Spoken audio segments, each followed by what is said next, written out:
Lorsque Carmen Morales arriva à l'entrée de la demeure Ruiz, cet après-midi gris d'octobre, cela faisait 2 jours entiers qu'elle cherchait un endroit où passer la nuit. Elle avait parcouru la moitié de Madrid avec Emma dans les bras, essayant de trouver un travail, une main amie, quelque chose qui leur permette au moins de boire un verre de lait chaud. Mais les portes se fermaient les unes après les autres, les visages se faisaient froids, et son espoir semblait s'évaporer comme la brume sous le soleil. Pourtant, elle n'aurait jamais imaginé que sa dernière tentative la conduirait directement à l'homme dont le destin était lié au sien d'une manière impossible.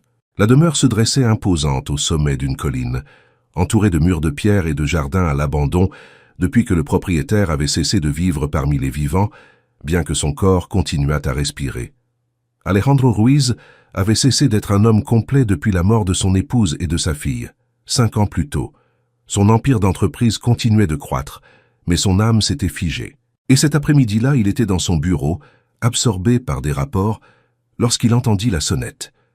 D'abord, il l'ignora. Il crut que c'était un livreur ou un vendeur qui s'était trompé d'adresse. La sonnette retentit de nouveau, insistante, presque suppliante. Alejandro soupira profondément agacé et se leva pour aller ouvrir. Quand il ouvrit la porte, l'agacement s'évanouit immédiatement. Devant lui se tenait une jeune femme aux cheveux en désordre, balayée par le vent et aux yeux pleins d'un mélange de honte et de désespoir. Elle tenait dans ses bras une petite fille endormie, enveloppée dans un sweat beaucoup trop grand pour son petit corps. Carmen put à peine prononcer les mots.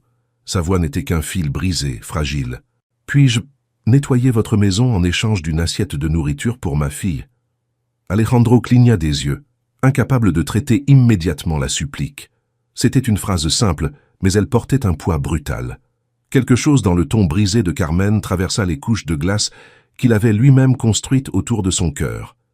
Mais ce ne fut pas sa voix qui le paralysa, ce fut la petite fille. Quand Carmen bougea légèrement les bras, le visage de l'enfant devint visible, et Alejandro sentit le sol se dérober sous ses pieds. La petite avait des cheveux blonds clairs, bouclés, exactement comme Emma quand elle avait 4 ans. Mais ce qui le détruisit de l'intérieur fura les yeux, grands, bleus, brillants même dans le sommeil, identiques à ceux de sa fille disparue. Alejandro recula d'un pas, s'appuyant au chambranle de la porte. « Comment s'appelle-t-elle » Carmen hésita un instant. « Emma. » Il eut l'impression que son cœur s'arrêtait. Emma, le prénom qu'il avait enterré avec son âme, le prénom qu'il avait murmuré lors de nuits interminables quand la culpabilité le torturait. Emma. Carmen, honteuse, baissa les yeux. « Nous n'avons pas mangé depuis hier. Je n'ai besoin que d'une assiette pour elle. Je peux travailler toute la nuit s'il le faut. » Alejandro ne répondit pas. Il ouvrit simplement la porte en grand. « Entrez. » Carmen le regarda méfiante, puis fit un pas à l'intérieur.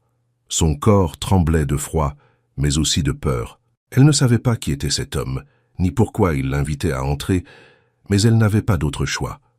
Tandis qu'ils traversèrent le couloir vers le grand salon, Alejandro ne cessait de regarder la petite fille. Chaque fois que son regard tombait sur son visage, une douleur aiguë lui transperçait la poitrine. C'était impossible, totalement impossible. Pourtant la ressemblance était si profonde qu'elle semblait se moquer de sa logique. Dans le salon, Carmen déposa doucement Emma sur le canapé. L'enfant ouvrit lentement les yeux, désorienté, et lorsqu'elle vit Alejandro, elle lui sourit avec une douceur si pure qu'il dut détourner le regard pour ne pas s'effondrer.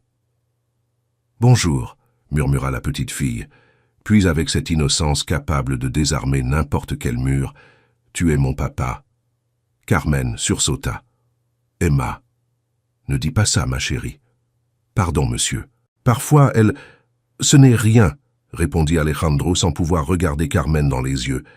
L'atmosphère de la pièce semblait s'être compressée, devenue épaisse, lourde. Il savait qu'il n'était pas le père de cet enfant. Et pourtant, quelque chose en lui, quelque chose enterré depuis des années, se réveillait avec fureur. Carmen observait nerveusement autour d'elle, les hauts plafonds, les meubles luxueux, ce silence élégant qui contrastait avec la vie misérable qu'elle menait, l'intimidait. « Je peux commencer par la cuisine, si vous voulez, » dit-elle. Alejandro secoua doucement la tête. « D'abord, vous allez manger. Il alla dans la cuisine, prépara un plateau avec une soupe chaude, du pain tendre et un verre de lait. Ses mains tremblaient légèrement, ce qui était étrange chez lui. Quand il revint, il vit Emma assise, regardant un portrait de famille au-dessus de la cheminée. Lui, son épouse Francisca et leur fille Emma. « Elle me ressemble », dit la petite. Carmen déglutit difficilement. Alejandro posa le plateau sur la table et s'agenouilla devant l'enfant. « Quel âge as-tu » ? « 4 ans, répondit-elle avec un sourire lumineux. C'était exactement l'âge qu'avait sa fille quand elle était morte. Alejandro fut pris d'un vertige. Il recula et s'assit dans un fauteuil, essayant de respirer normalement. Carmen mangeait lentement avec gêne, remerciant en silence chaque bouchée. Quand Emma eut fini son lait, elle marcha en vacillant vers Alejandro et tendit les bras. Il resta pétrifié. Emma l'enlaça comme si elle l'avait connu toute sa vie. Comme ça, Emma. Carmen se leva, alarmée. « Emma, mon cœur, ne fais pas ça. Il est... Ce n'est rien, » murmura Alejandro, à peine audible. « Depuis combien de temps êtes-vous comme ça ?» voulut-il dire, sans abri, bien qu'il n'ait pas besoin de terminer la phrase. Carmen baissa les yeux. « 2 mois. J'ai perdu mon travail. J'ai essayé d'en trouver d'autres, mais personne ne veut embaucher une mère seule, et je ne peux pas la laisser avec quelqu'un. » Alejandro fronça les sourcils. Il y avait de la dureté dans le monde, mais cela était inhumain. Et le père ? Carmen serra les lèvres. Il est mort il y a 1 an. Il avait un emploi précaire. Après sa mort, tout s'est effondré. Alejandro l'observa en silence. Il y avait chez elle quelque chose qui le touchait profondément, une force silencieuse, un amour farouche pour l'enfant. « Où as-tu trouvé le courage de venir jusqu'ici » demanda-t-il enfin. Carmen soupira. Le désespoir donne du courage. Et, je ne sais pas pourquoi, mais quelque chose m'a dit que je devais sonner à cette porte. Comme si c'était le seul endroit où il pouvait encore rester un peu d'espoir. Alejandro frissonna.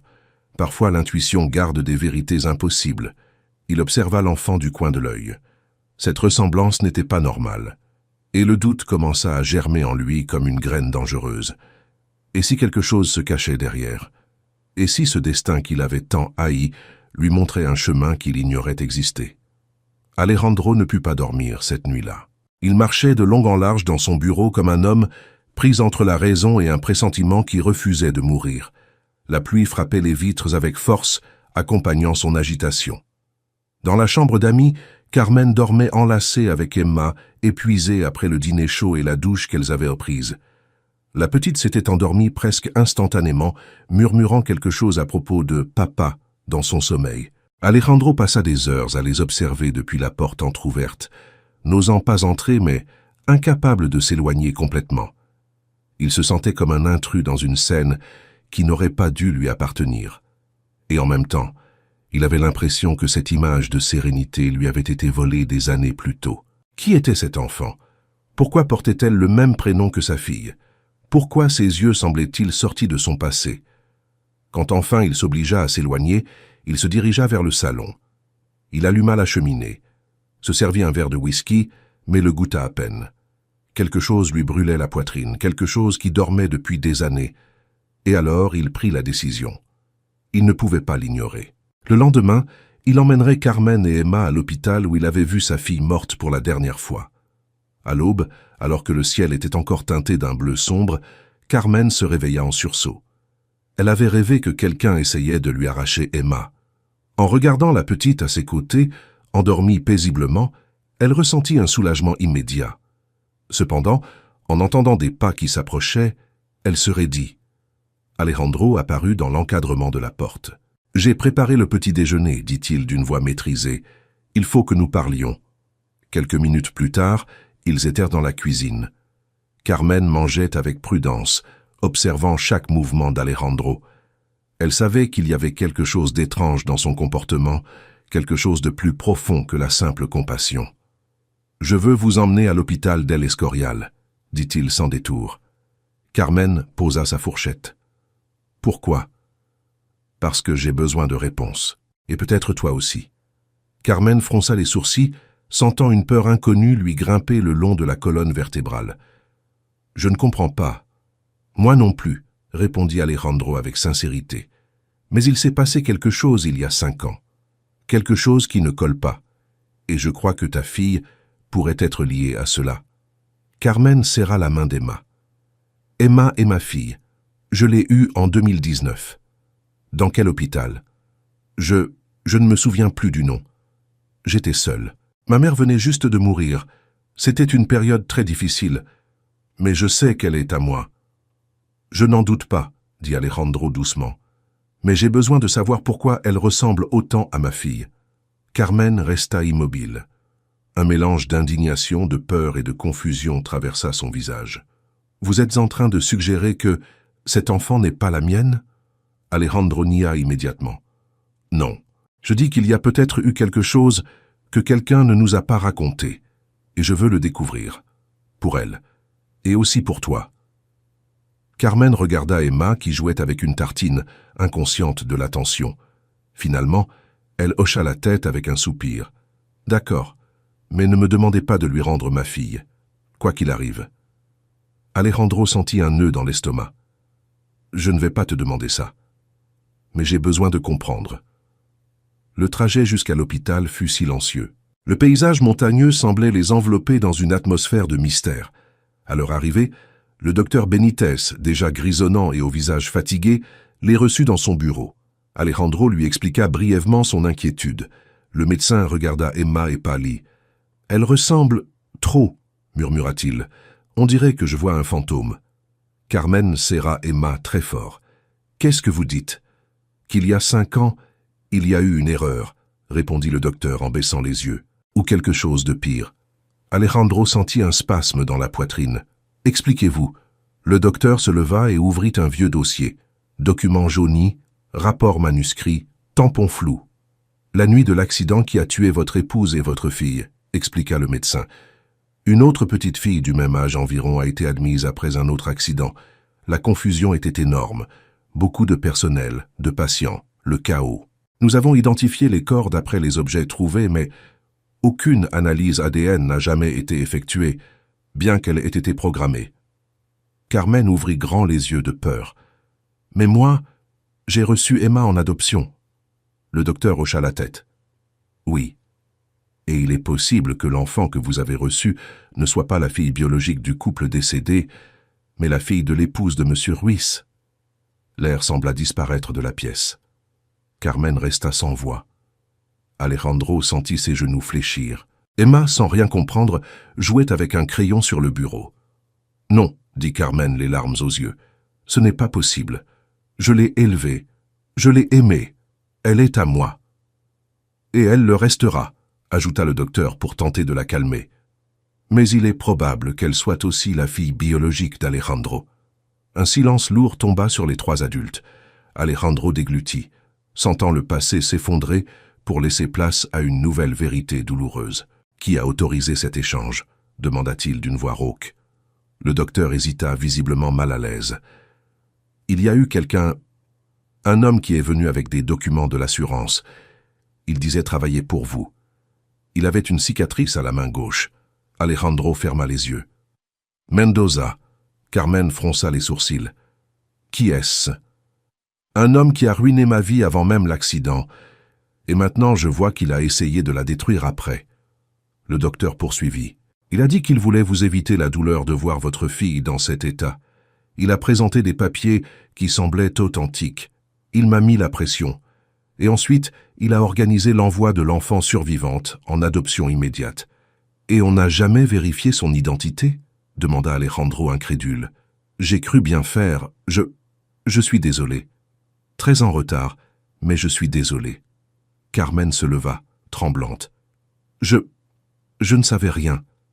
Je voulais juste être mère. » Alejandro la regarda avec tendresse et douleur à la fois. « Je sais, et je ne vais pas te prendre ça. » Le docteur referma le dossier. « Il y a un moyen de tout confirmer. Un test génétique. » Alejandro inspira profondément. Carmen serra la main d'Emma. Et alors la petite les regarda perplexe. « Ça va faire mal ?» Carmen s'accroupit et la serra dans ses bras. « Non, ma chérie, ça ne va pas faire mal. » Emma sourit, tranquille comme seuls les enfants peuvent l'être face à des tempêtes gigantesques. Le test fut rapide. Pendant qu'ils attendaient les résultats, ils s'assirent sur un banc dans le jardin de l'hôpital. L'air sentait le pin et la terre humide. « Si je suis son père, dit Alejandro à voix basse, je veux que vous sachiez, je ne vais pas vous séparer.